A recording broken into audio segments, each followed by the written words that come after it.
give you a few minutes to get on board, and then we'll get this show underway. We'll get the Facebook comments up.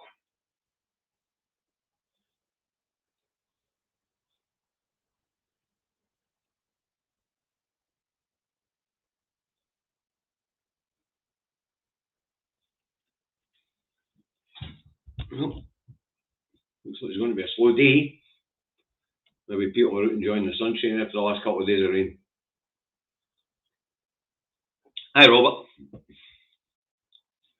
I've seen the likes on Facebook. Hi, Stephen. Hi, James. Hi, Ruth. Hi, John. Hi, James. Karen. Mark.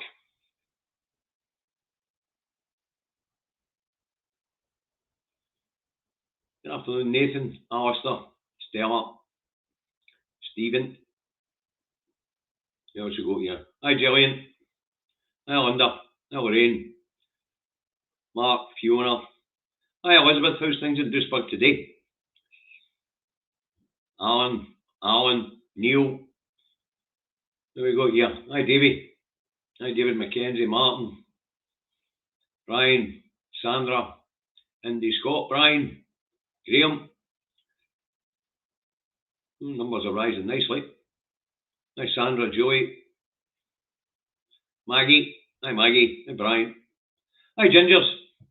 Hi, Sam. How are you, sir? Oh, nice to see you, buddy. And Gingers, welcome back. DJ Martin, Marty. Who else we got? Hi, Margaret. Hi, Fiona. Hi, Maeve. Graham. Hi, Shazza. Alan. Susie. Tina. Austin. Hi, Kay. Hi, Dizzy DDD. Numbers are rising nicely, folks. We'll get this underway in a second. Okay. Anyway. There we go. Hi, Sandra. Billy. Hi, Billy.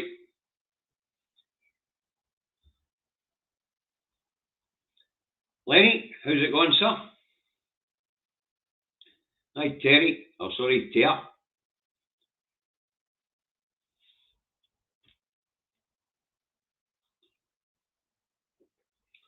Hi, Peter. We'll get to that towards the end of the show, Peter. Very sad news, I say, but we'll cover that at the end of the show. Hi, Laurie. Maggie. Mary. Okay, where are we? Right. We'll get 94 on board. That's no bad. So let's get this show underway. It's the two Davies. 22nd of the 6th, 2023. But there's only one Davy, me. So it's Indy Truck Davy, out the truck and at home in his office in Salisbury, North Lanarkshire, where it is a beautiful afternoon and 21 degrees. That's the weather forecast for Salisbury, North Lanarkshire. You want to know what the weather's like where you are? Look who you're in, bloody windy. Okie dokie. Madam Director's kicking about. She might drop in, might no, but she's in the background to keep me in check as usual. So, they say let's get this broadcast underway. So, Monday. Let's start on Monday. Monday, the BBC went into full campaign mode for the Labour Party, Sir Comrade Starmer. The Tory, the Red Tory. Anyway, Starmer's in Scotland to announce plans to steal Scotland's latest energy boom. And that is renewables. Starmer stones in Edinburgh and tells us how the Great British Electricity or Energy Company that he's going to create a public company, which is never going to happen because, let's face it, Starmer's a Tory and he needs backers. And anyway, Starmer's up telling us how he is going to base the headquarters of this energy company in Scotland. Well, there's a reason why he's going to base it in Scotland. Because this is where all the energy is. Oil, gas, hydroelectric, wind, wave. It's all here. All the research and development is being done here at the cost of the Scottish taxpayers because the Scottish government's investing heavy in it. Okay, so BBC are now in campaign mode for Scottish Labour. They've switched away from the Tories because the Tories are toxic.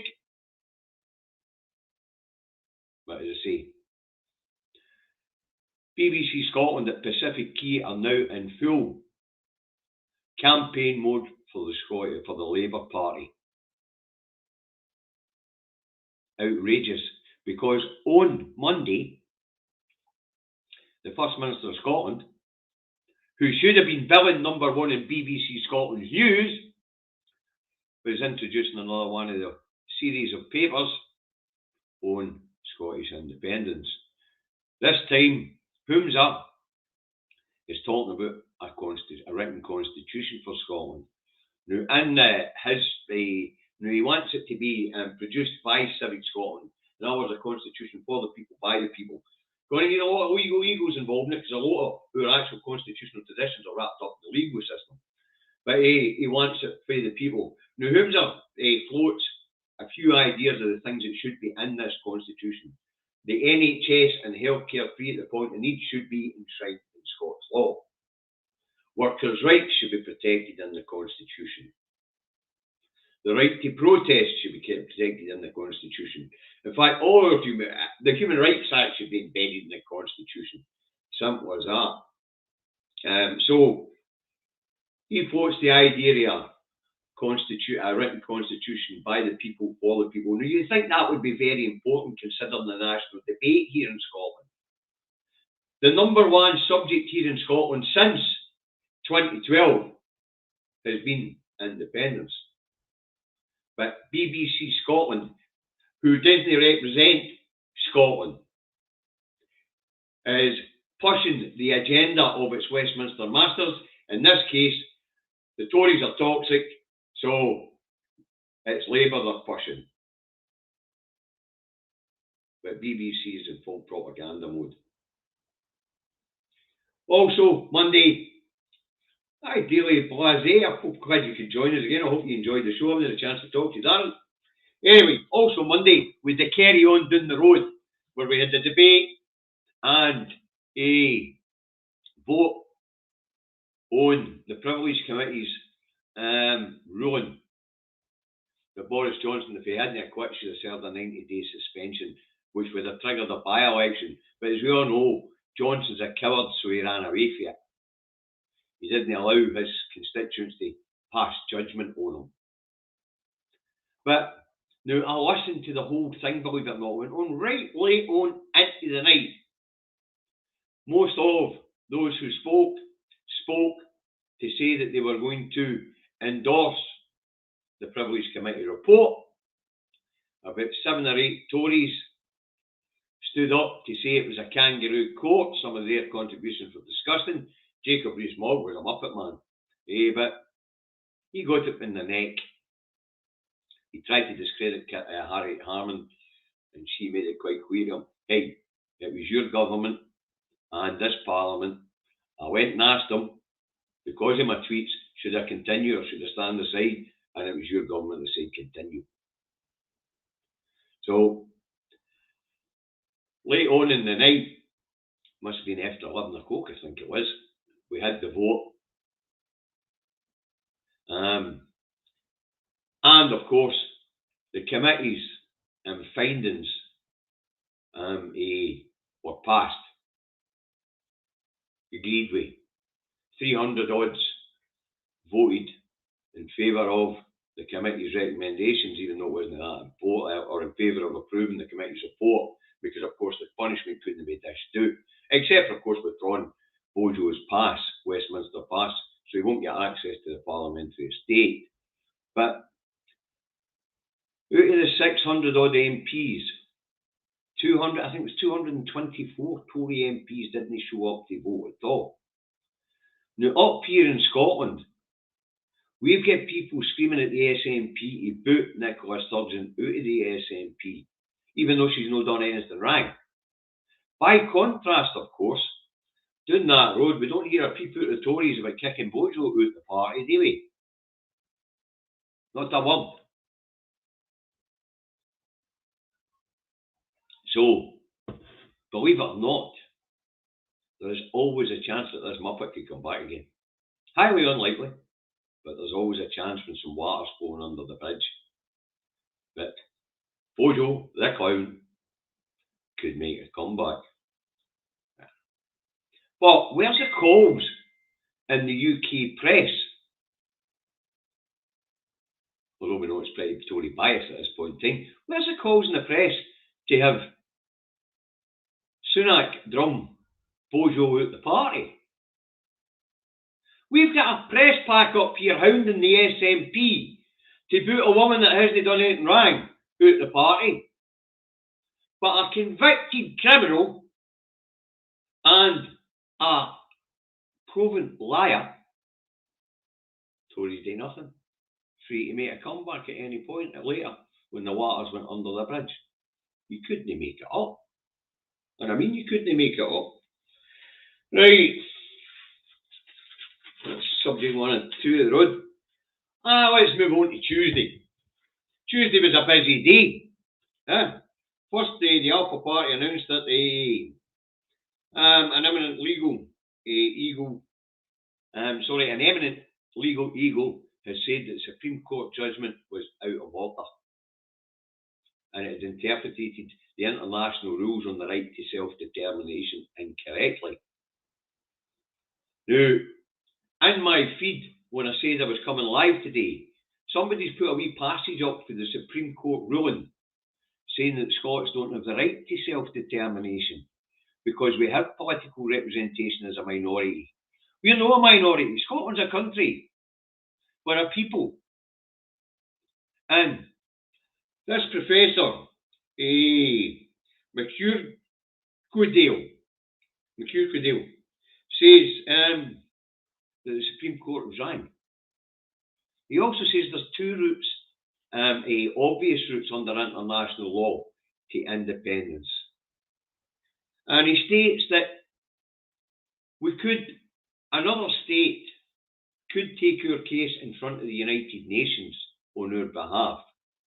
And then it would need I think it was a 2/3 majority in the UN General Council to agree that Scotland's being denied the right to self-determination.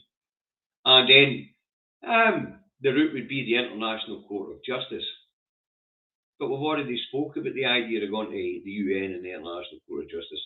Very hard to get a state to go against the UK with its soft power. Saying that's rapidly diminishing. And it would be very difficult to get a 2/3 majority in the United Nations. But even if we could achieve that, then, the denial of Scotland's right to self-determination, I don't know how far up the rankings that would be in importance to the United Nations and the International Court of Justice. Bearing in mind we've got genocides going on around the planet, we've got wars going on around the planet, there's a whole rack of international people who are guilty of war crimes all going to be seen to. So that route would probably take us 20 years to get a judgment, because there would be more important things on the International Court of Justice's books. It would just be another case sitting on a shelf waiting for them to get to it. I don't know how quick that would be or how slow it would be. The other route that the good professor,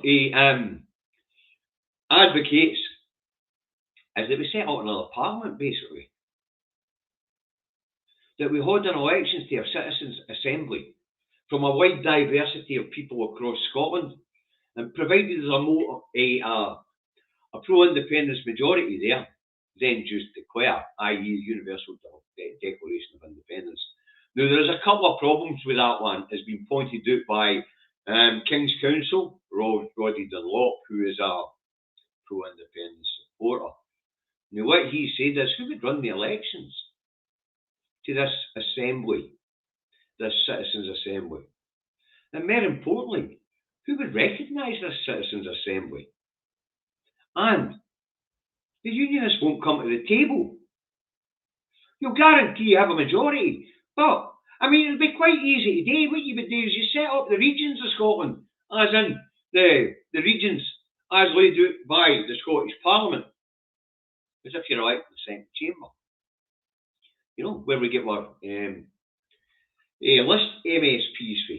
We set them up in the regions, and we hold elections in the regions. But would the unionists put up candidates for the election? No. So that'd be pointless. So we're back at elections as the way forward. It's either going to be a Westminster plebiscite election or a Scottish plebiscite election. That'll be discussed on Saturday morning at the convention in Dundee, which I'll be attending. Okay. Now, so the announcement at Westminster that this guy thinks that the Supreme Court has misinterpreted the right to self-determination under international law, but we know they have. We absolutely know they have. All peoples are entitled to it. Scotland's not what we call a minority group, the way that it's being described. Scotland's a nation, an ancient nation and a union. That's quite clear. It had to be declared to the United Nations in 1967 that the UK was a state made up of separate component parts who were in that state voluntarily. So we do know that the Supreme Court got it wrong. We do know that them claiming that Scotland doesn't have the right to self-determination because we have political representation and a wee bit of autonomy as a people. That's not how it works.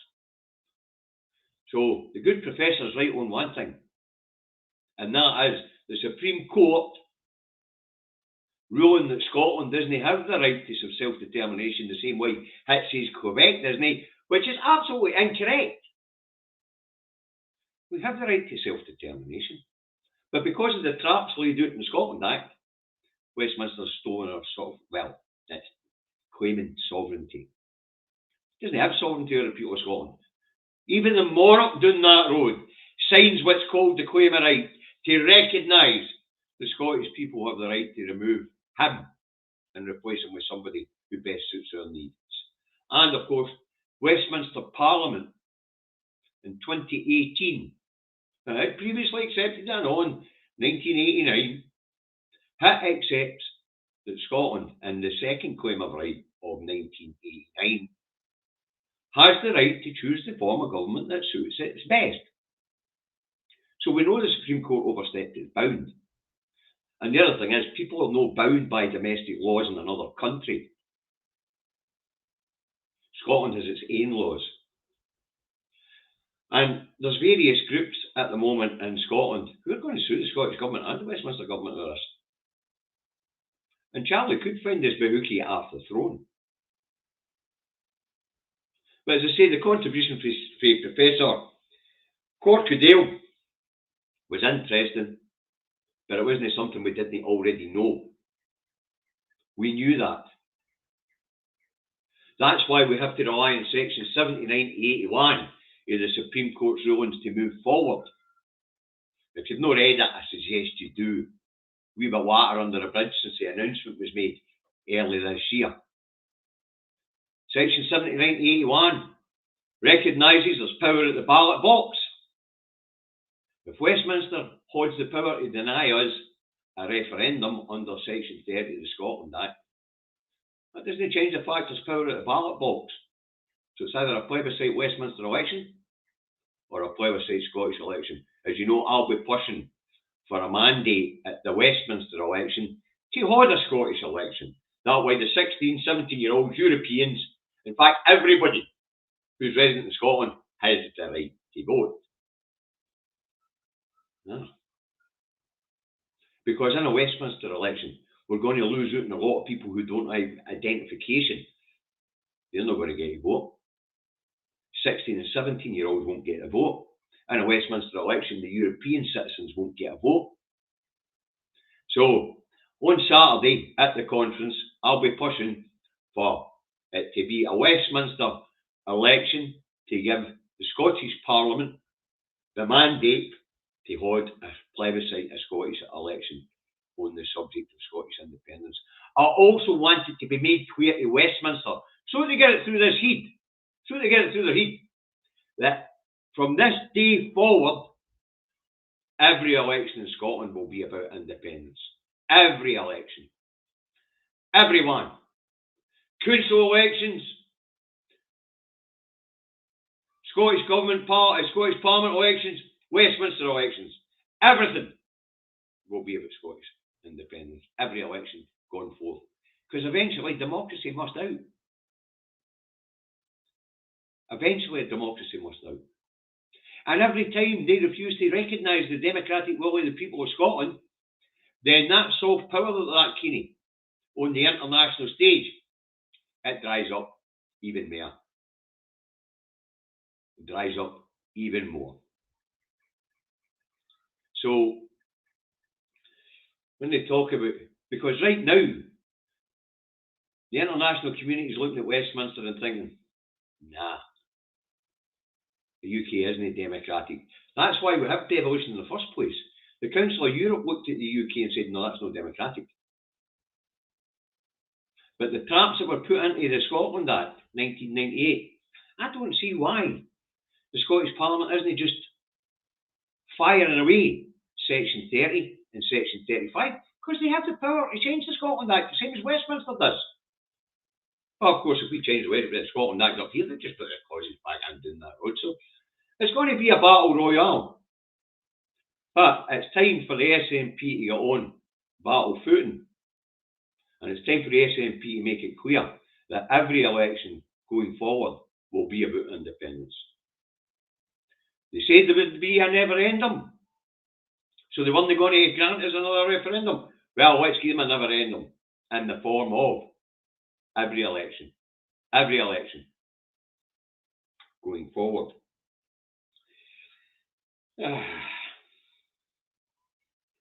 So that was the two routes that the good professor was advocating. Getting a third-party state to take our case to the United Nations General Assembly and put it to the United Nations General Assembly that Scotland has been denied its right to self-determination, or we create another parliament here by having people's assemblies.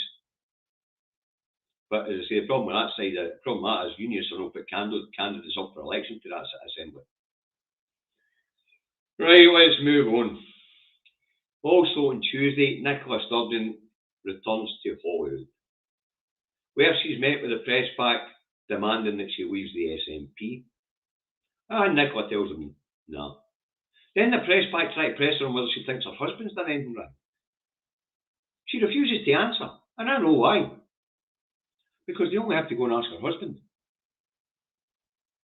When you ask her, I can guarantee you that Nicola, Colin, and Peter, there'll be no charges.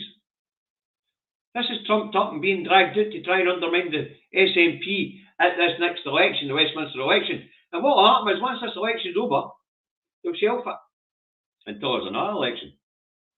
Then they'll start pulling SNP members off the state again. There's a concerted attempt by the state at this point in time to destroy a political party here in Scotland. And they're using the BBC and STV and Sky and our written media, press, the papers, to do it. Don't be wise.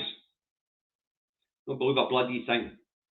When it comes to anything that's come out in an MP's booth or an MSP's booth, don't believe a word the papers say. Go to Hansard. It's not hard to type in Hansard for Westminster, Hansard for the Scottish Parliament. That way you'll get exactly what was said, and it will not be taken out of context. Okay.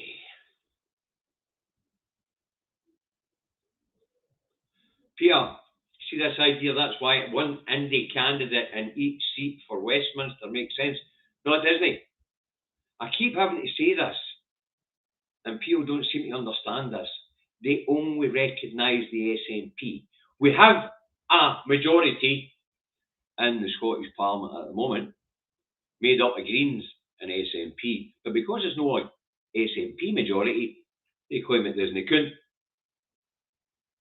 And the same thing applies at Westminster.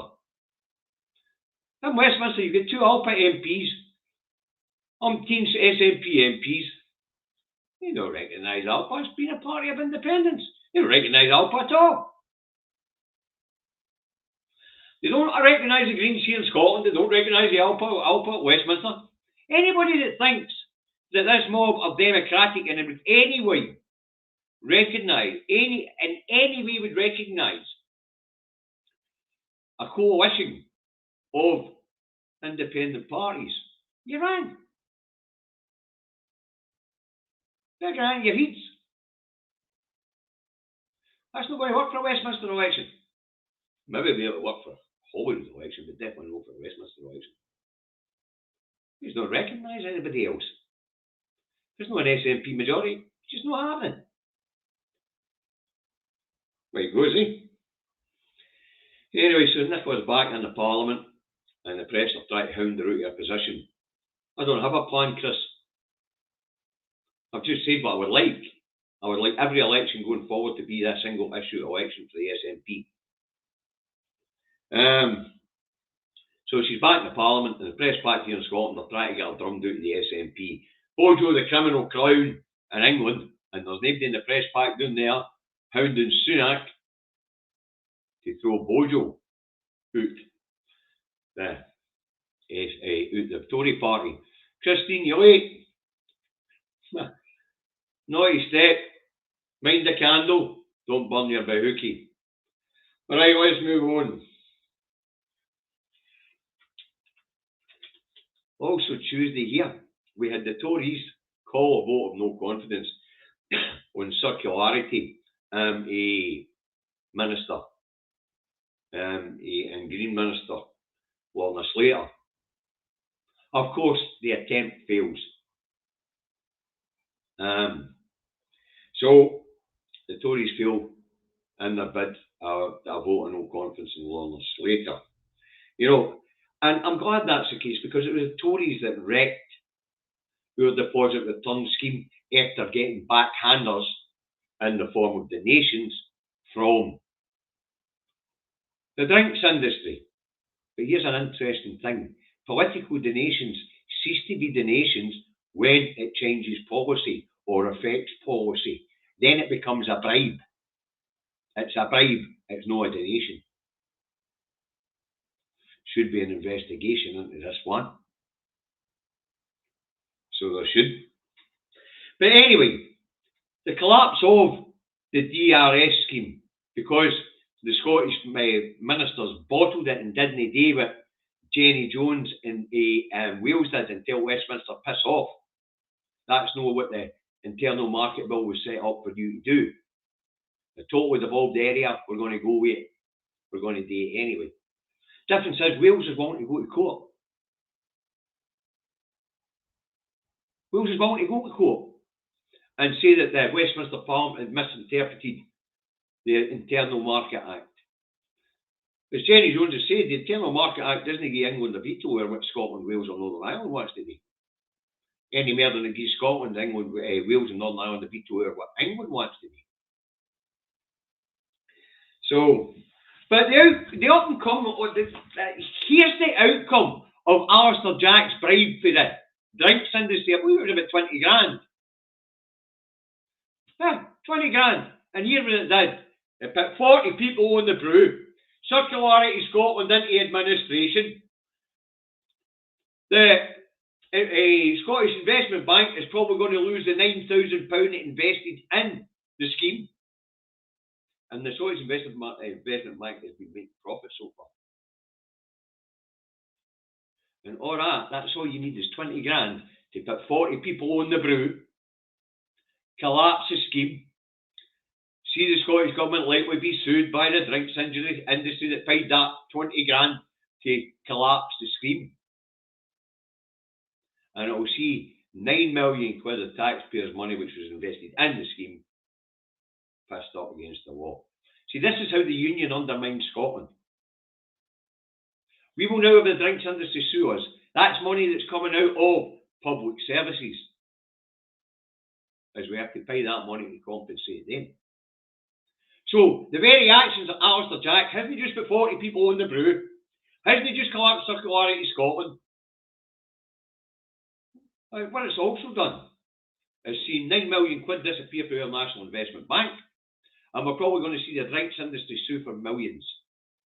So basically, Alistair Jack is taking from our hospitals, our schools, the poverty payments to our children, which we probably won't be able to afford to make anymore. As every time they pull a stunt like this, it costs the Scottish taxpayer. And the Scottish tax money is what keeps our public services going. No matter what they think doing in England, they don't subsidise us at all. We have a separate tax system here in Scotland. But every time a stunt like this is pulled, you can see £500 million disappear from our public services. And we can lay that right in the door of the drinks industry, who bunged the Tory party 20 grand, and Alistair Jack. And as far as I'm concerned, that's a bribe that's taking food out of children's mouths. It's taking hospital beds out of our hospitals. It's undermining our social services. This isn't a level up, this is level down. Alistair Jack's going to have to leave Scotland. Hungry children will go without because of that. You take £500 million out to compensate the drinks industry. We can't afford to give up poverty-ridden children a £25 top-up to their family each week to help them out per child. That's what the Scottish payment is. The additional child payment that we give to the poorest in our society here in Scotland, because we are a caring community, unlike that shower down the road who are starving children. Remember, 1 in 4 children in Scotland are in poverty, 1 in 3 in England. Wow. And that's all thanks to Scottish child payment. But we can't make Scottish child payment of £25 per week per eligible child if we're having to piss that money up against the wall for the drinks industry. All because the Tory party got a 20 grand bung. Where's Police Scotland investigating this one?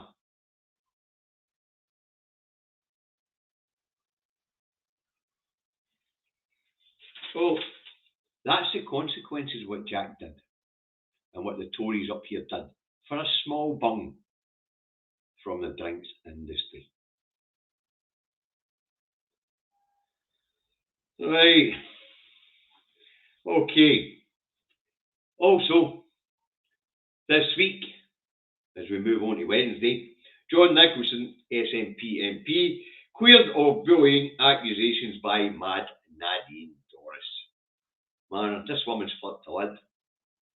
Anyway, John had liked and retweeted a few tweets which he had to do with Nadine Dorris. She didn't like it, so she went to Westminster. Went to the authorities in Westminster and made a claim of bullying against John Nicholson for retweeting these tweets and liking tweets. Anyway, the person who was allocated to investigate the claims recommended to the Standards Committee that it be thrown out. For some reason, this committee decided to find John guilty. So John appeals, and of course, the decision's overturned. So, Mad Nads is hopping mad again. This is a woman who is mad enough to be running about Westminster screaming, "Where's my peerage? Where's my peerage?" Now, Sunak wants her there. So Sunak could always take her to one side and make her a wee promise that he's sticking on the Christmas list if she stands down as she said she was going to stand down. And then, come Christmas, just ignore her. She's no longer an MP, no longer any problem with Parliament. Hey ho, let's face it, well, no, it's not as if it's new for Tories to tell lies. So, Boris lied to Nadine. Sunak's just as big a liar. Get on, mate, Sunak. Tell her what she wants to hear, get rid of her and then ignore her. That's the Tory way. Right, this one's a cracker. Mayor Tory incompetence costs the taxpayers UK-wide. Now, this goes back to the saga of the vaccine programme and the plant in Livingston for Valneva, who the UK government signed a contract with to deliver 100 million doses of the Valneva vaccine, and then Welsh owned the contract because it was going to create jobs in Hannah Bardell's, an SNP member's constituency. Now, what you have to know down that road, if you're anybody tuning in from England, here in Scotland, when it's come to the level in Upstall, like using England, it's only went to Tory areas, but there's only 2 Tory areas here. But a plant in Livingston was capable of producing 100 million doses of these vaccines. In fact, it was a different type of vaccine. It was supposed to be more effective than the ones that we got. And the UK government signed a contract for 100 million, and then Welsh owned that contract. And the incompetence after Valneva took the UK government on, the UK government settled out of court to the tune of 358.6 million of yours and my tax money. Couldn't make that up. Anyway, the plant stayed there because the Scottish government stepped in and ordered vaccines of its own. Once again, diminishing the amount of money that we had to pay, we have to spend on public services because we were propping up this factory and keep people on their jobs. But like we're doing at Ferguson's, but like we did at Prestwick Airport, these things tend to come good in the end. You know. But Valneva, they've finished their contract with the Scottish government. I think most of these vaccines that were asked for didn't get actually used here. They went to third world countries. At least they went somewhere to do some good. But Valneva are now going to sell that plant in Livingston. So the people whose jobs were saved by the Scottish government initially, they're going to go anyway. More damage to Scotland done by a vindictive Westminster Tory government. Right, moving on. First Minister Humza Yousaf opens new carbon neutral manufacturing hub in Renfrewshire. The facility will be operated by Strathclyde Uni, and it will concentrate on green innovations in manufacturing and engineering here in Scotland and worldwide. Another great project moving forward with the green economy. Don't know how long it'll be able to carry on right enough. We'll see what happens as things go on. I'm sure Alistair Jack will be working the White Pass. We'll be working on the White Pass, spoken that wheel and all, eh? Right, let's move on. Also this week, this is a cracker. Apparently there's a stooshy broke out with the All England Club. I don't know why it's called the All England Club. It's UK-wide tennis. It's about the Bank of England. Why is it the UK Bank of UK? Anyway, the All England Club, or the Bank of Great Britain, the All England Club commissions a painting of past champions. Andy Murray's not on it. So Judy and the Murray clan are going to have to chump. You know, but the stooshy doesn't last long because the artist comes forward to tell us it's only one of a series, and Andy will, it's only one of a series paintings for the All England Club, and Andy will show up in one of them. Don't know whether it was meant to be a series or not, but it was new. But I thought that was quite funny, that one. Brilliant. Where are we? That's not bad. 172 you're watching live. Anyway, as I say, the stooshy didn't last long, but it was big enough to hit the press here. After all, it's a distraction, isn't it? The distraction to the crap you're on down that road.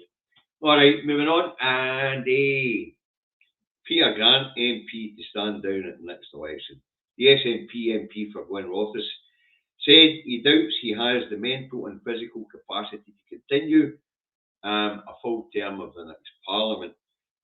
Peter goes on to tell us by the end of the next Parliament he could be 67, 69, depending on how long it goes, because remember they've done away with the Fixed Term Parliament Act in that road. So he just says, enough's enough. And to be honest with you, I wouldn't want to be working to 69 either, travelling up and down to London. So I can understand where he's coming from. So, I say Peter's been a good servant to the SNP, he's been a good servant to the people of Glenrothes, and we wish him well in his future. Retirement, time to enjoy his grandchildren. Okay, the other thing that comes to light on Wednesday is Labour's strategy to win the next election. Believe it or not, you know what Labour's strategy is to win the next election? Do nothing. Nothing. Carry on as usual. I've said this repeatedly. We are being prepared for continuity government. We know that Comrade Starmer is a Tory. He's told the people of the UK he's a Tory because he did tell us, if it sounds a bit Tory, it's because it is, and that he's going to rewrite the DNA of the Labour Party to be more Tory. So the strategy is to take over where Sunak and the unpopular Tories left off and do nothing different. We know that because we're with a stream of shadow ministers who given us a lot of crap this week, but when it came to the economy and austerity, when the shadow minister in charge of these briefs were asked, what are you going to do? Nothing. We'll stick to the fiscal rules that have been laid out by the Tory party. So when Starmer comes in, we'll carry on with austerity. Nothing will change. Nothing. What's interesting is since Bojo's left Parliament, the biggest liar left in Parliament is Starmer. The other thing that we discovered this week is that Starmer's the intention of abolishing the House of Lords. In fact, he intends to stuff the House of Lords with an extra 40 odd Labour Lords. You see, at the moment, I think the Tories have 224 Lords. Labour have 178 Lords. And Sir Comrade Starmer, the Red Tory, wants to level that up. Level it up? I thought he was going to do away with it for an elected assembly. There you go, folks. Another lie. You see, since Bojo's left Parliament, the biggest liar there isn't Sunak. It's Sir Comrade Starmer, the man who stole the Labour Party and is about to rewrite its DNA to be Tory-light properly, or as he called it, Blair on steroids. And while we're on the subject of Starmer, I think today marks the 1 year anniversary of the strikes that are going on in the civil service and in the public services. Where's Starmer's support? Where's the Labour Party support? None. That's why Starmer's looking for Tory donors to donate to him.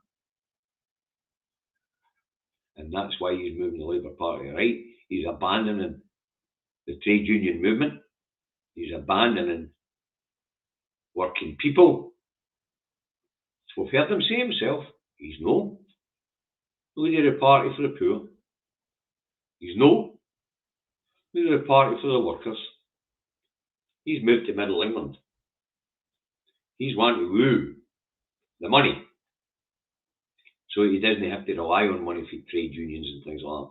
Probably just as well, because the trade unions are disaffiliating from the Labour Party, and members in most trade unions have opt-outs now, and they're all opting out giving their money to the Labour Party.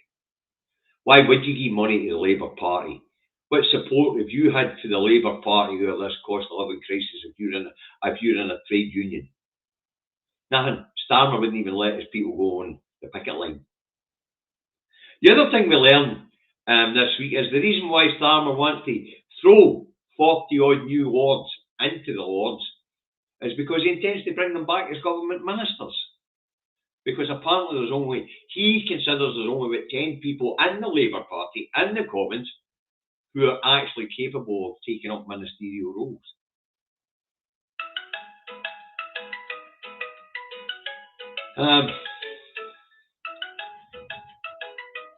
Sorry, folks.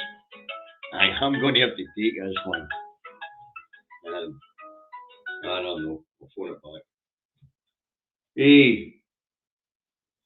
But as I say, Starmer's stuffing the Lords with people because he doesn't think he's got enough talent in the Parliamentary Labour Party at this point in time to be able to take up ministerial roles. Okay. Sarah, could you do me a favour? Could you phone this number back for me? It's my gaffer, and tell him I apologise, and could you find out where it is, because I'm on a live stream. Alright, take it from there, will you? So there we go. We went a lot about what the Labour Party are going to get up to this week, and it's not very nice.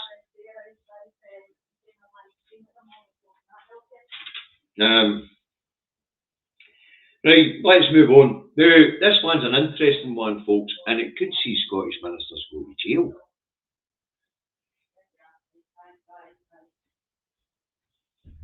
You can tell in a minute, and it's the illegal migration bill making its way through that Parliament down that road. Apparently, it impinges in devolved areas, and one of the big problems we have here is I'll find out what it is. Okay.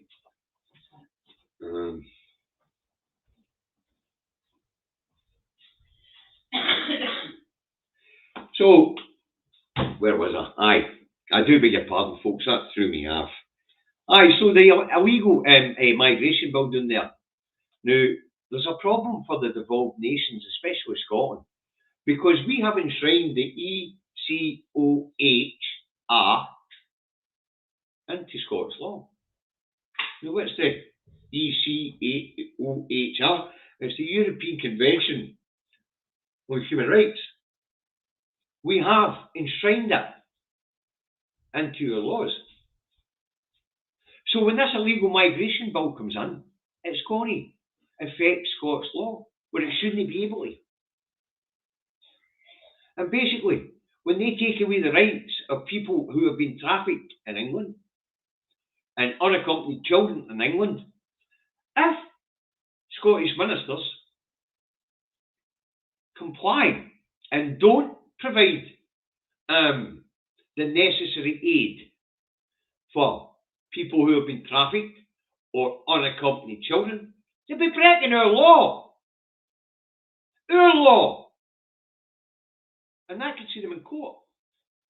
Now, the Scottish Government's got a conference on the go now, today actually, to talk about this. You know, because it's been pointed out by human rights charities and that here in Scotland that this could see Scottish ministers up in court. It's a bit like Westminster went to the Supreme Court to get us enshrining the human right, the rights of the child under the UN Charter into Scottish law, because it was impinging their rights to legislate for our children. I would have thought they would have had to consider that in the first place. Monsters. You know, anyway. At today's conference, Kay Springham, King's Council, says Scottish ministers could end up in the pokey if they do what the illegal migration bill wants them to do. Now, what's interesting about all this is, it's not called the illegal migration bill for nothing. It is illegal, the migration bill that they're putting in. It breaches international law. It denies the rights to claim asylum under international law. Basically, this bill stops people coming here to claim asylum. That's illegal. And it breaks conventions and laws that the UK Parliament has signed up to. Unbelievable. So, we seem to have a problem here. The illegal migration bill could see our ministers in the Scottish Government end up in the pokey. Yeah, okay. Okay, let's move on. Bank of England raised interest rates to 5%. Stupid is as stupid does. You know, the inflation rate for April to May hasn't come down. But As we know, the inflationary pressures in the economy are not coming from the usual sources. They're actually coming from profiteering and price rises. And Brexit's got a big slice to deal with and all when it comes to food price inflation. But the Bank of England continue to do what hasn't worked in the past and won't work in the future. What's going to happen is a lot of people are going to lose their homes. And with interest rates so high, nobody's going to borrow to invest. And with Brexit checks coming in at the end of the year, we're going to see businesses go to the wall. It would appear that the Bank of England, as well as the Treasury, see the way to cool inflation is to trigger a recession. Wow. Talk about economic madness. You know, absolute madness. It's no wage rises and wage inflation, as they try to claim, that's throwing wages, it's throwing inflation up. It's profiteering by big business. And you want to sort out inflation, just give everybody an inflation busting price rise. That would just level the field up. People will stay there and keep their houses. Interest rates will come down. Inflation will disappear. And the businesses can start investing again. But as I say, the problems are being caused by the Bank of England and by the Hunt and the Treasury. You be careful how you say that. And the Hunt and the Treasury is disastrous for the population. They're triggering a recession. But it doesn't just affect homeowners and debtors. It affects tenants and private lets as well. And as we've been seeing, the private let market is collapsing as people try to bail out. As I've already explained, here in Scotland, we've got councils buying up these private lets because they're the only ones with some money. And they need social housing. Because as the private let market collapses, somebody needs to step in. So all these council houses that were sold to the people who lived in them, who were then sold to private landlords or bought up as buy-to-lets, they're all going to end up, at least here in Scotland, back in local authority hands. But they say the Bank of England and the economic illiteracy of the Bank of England and of those, the Hunt and the Treasury, they're triggering a recession because they see that as the way you're getting inflation under control. There you go. Mental. Right, let's move on because we're getting near the end of the show. And that is the passing of Winnie Ewan. Now, Winnie was a titan in the independence movement. And she took Westminster by storm when she won the Hamilton by-election in 1967. She subsequently lost the seat to Labour, but then won a seat in the Highlands. She then went on to lose that seat in the Highlands in 79, I think it was, and then went on to become an MEP for 2 decades. And then after the 1997 referendum, which seen that bastard child of Westminster along the road in Edinburgh come into being, Winnie was then elected as an MSP and went on to be the first presiding officer of the newly reconvened, fully autonomous Scottish Parliament. As I say, Winnie passed away yesterday, and it was announced today. Now, as I say, Winnie will be a great loss to the SNP, she will be a great loss to the Yes movement, and she'll be a great loss to the people of Scotland because of the contribution she has made all the way down through the years. Winnie passed away at 93-year-old. And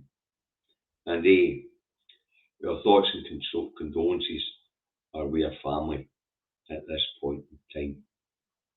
We know that Fergus has got a bit of problems with the SNP now, But to be fair to Fergus, he's always had his colours nailed to the mast. He's the very last of the Tartan Tories and the SNP.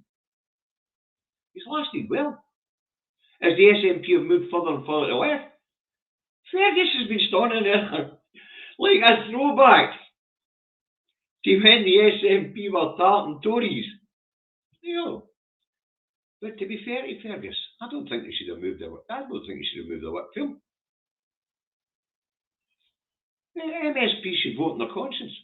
If he thinks Lawler Slater's doing a bad job, he should be free to say so. All the MSPs along here should be free to say so. MSPs and MPs should vote on their conscience. They should never be whipped. Ever. Whipping MSPs and MPs isn't democratic. But that's a matter for a different time. Right now, Fergus and Annabelle, who are both SNP MSPs at this point in time, and the son Terry, and the daughter-in-laws and grandchildren, they need to be left alone to grieve. So they say, we're ending a wee bit of a sad note with the passing of one of you. But as I keep saying, we've got on the shoulders of giants in this movement. So we do. And that brings me to the final wee bit about eyes and the prize. I'm waiting on a friend of mine, John, to talk to me and see if we can get something going on this one. But we really need to unite this movement. So we do. Divided movements don't win their causes, folks. And that's why there's been a few members of Civic Scotland invited along to the convention this weekend. Because divided movements don't win their causes. And because we've had such a long period of inactivity, because Westminster's been denying our democratic will, political differences have come to the fore. The political differences are going to have to be put away, folks. We're all arguing about how we're going to decorate this house before we vote it. That ain't going to work. Ain't going to work. So, you know my catchphrase, folks. If you want to stick it in the comments, if you want to stick it in the Facebook comments, you know my catchphrase. Eyes on the prize. Put your partisan politics in your pockets. Have a look at the political reality on the ground. And have a look at it properly. And for this next election, you're going to have to get behind the SNP. So hold your nose when the election comes along, because God knows when it's coming along, and put your cross in the box for the SNP. They might sound like a political broadcast for them, but it's a fact. Eyes on the prize. Okay. Thomas McCarthy, look at the bloody window. Yeah. Right, anyway, that's it for Indie Truck Davy for the day. You know, now remember, folks, if you like what it is David and I do, because there's normally areas, and I used to go awfully nervous doing solos. Believe me, I was awfully nervous before I did the days. Pacing the flare. But as I say, if you're watching on YouTube, please hit the like button and subscribe. If you're in share across your social media platforms, thank you. And if you are watching on Facebook, if you give me a couple of minutes to once we get up here, because you know, Meta's limiting my reach. So if you give me a couple of minutes when I get up, when I finish the show, to get the app and to change my Facebook, the video on Facebook to public before you see share it on Facebook. Okay, and on Facebook, hit the like button and all. Viewing figures are growing. The amount of subscriptions are growing. And we're steadily building a live audience here. That's great stuff. It really is. Now, as I say, if you like what it is we do, you know, subscribe. If you don't like what it is we do, sorry, we're going to keep on doing it. Right, you lot have a nice day. Catch you later. Eyes on the prize. Oh, sorry, I meant to say thanks very much for all your donations. Bye the now.